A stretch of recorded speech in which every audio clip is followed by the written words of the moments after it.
this is Dr. Rani Banik, and welcome to Envision Health, my video series where I share my best tips on how to improve your vision and brain health through better nutrition and lifestyle choices.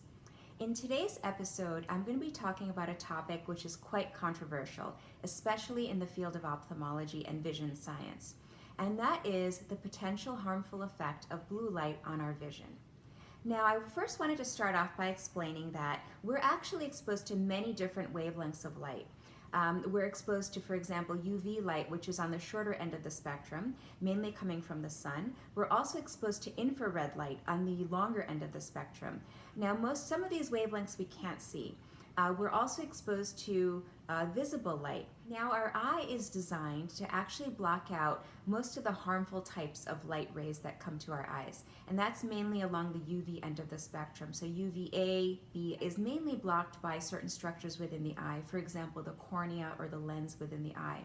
Within the visible spectrum, especially within the blue range, our eyes are not designed to block out those wavelengths of light. We can absorb those wavelengths, but some of those wavelengths can actually cause damage to certain cells within the retina. And so that's where this controversy came about. Now, there are many sources of blue light that you should be aware of. Now, of course, we may have heard in the media that there's blue light that comes from computer screens or backlit devices, and that is true, but there are many other sources of blue light. For example, there's blue light that comes from fluorescent lights. There's blue light that comes from LED lights or CFL lights. And actually, the greatest source of the blue light exposure that we have actually comes from the sun. The sun gives off more blue light than any of these other light sources combined. So the question is, all these different sources of blue light, could it be potentially damaging our retina and potentially putting us at risk for vision loss in the future, especially because we've become a society that's more geared towards screen time. The average US adult spends about 11 hours a day on a screen. So you can understand where some of the concern comes from about blue light. Are we potentially harming our vision? So the bottom line is there are conflicting reports, but so far there is no hard evidence that blue light actually damages human retinas in vivo. There have been some studies done in vitro, meaning in the lab, where certain cells in a petri dish, which are similar to retinal cells, have been exposed to high levels of blue light. And in those experiments, the high levels of blue light did damage those cells. But that doesn't necessarily simulate what's going on in a human being in a living eye. So far, there's been no conclusive evidence that blue light actually damages our vision. Now, that being said, there may be other potentially harmful effects of blue light. Now, blue light is important because it helps to control our sleep-wake cycle. And so if we are exposed to blue light at certain times of the day, it may interfere with our normal sleep patterns, and we may not be able to fall asleep easily. But in terms of our vision itself, again, there has been no conclusive evidence to show that blue light is indeed harmful. Now, you may be wondering, is there any benefit to wearing blue blocking glasses? There are many companies out there right now that are selling blue blocking glasses.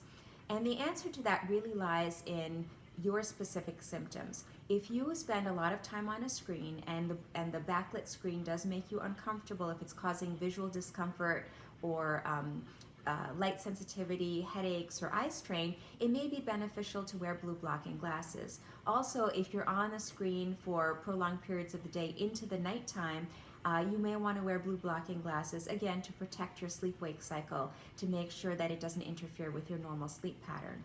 So again, there are many companies out there which are selling these glasses. Many optical shops will also put on a blue blocking tint on glasses that are made in their store. And the question is, are these blue blocking glasses really doing what they claim to do? Now, there's a very interesting report by Consumer Reports done in 2016 that took 3 of the most commonly used blue blocking glasses available on the market, and they actually tested them to see if they really blocked the blue light in the way that they claimed.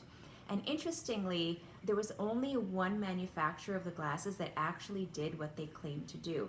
The other types of glasses only blocked about 30 or 40% of the blue light. So just be careful if you are getting blue blocking glasses, make sure that you get it from a reputable manufacturer, or perhaps even ask your optical shop to check and make sure that it's really doing what it's supposed to do in terms of blocking out those blue wavelengths of light. So I hope that today's episode of Envision Health has been useful. If you have any questions, please feel free to reach out to me. You can join me on my Facebook group called Envision Health and post a question or a comment about this video.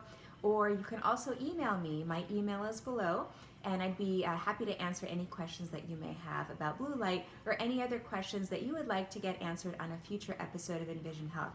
Well, thanks so much for listening, and I look forward to seeing you next time.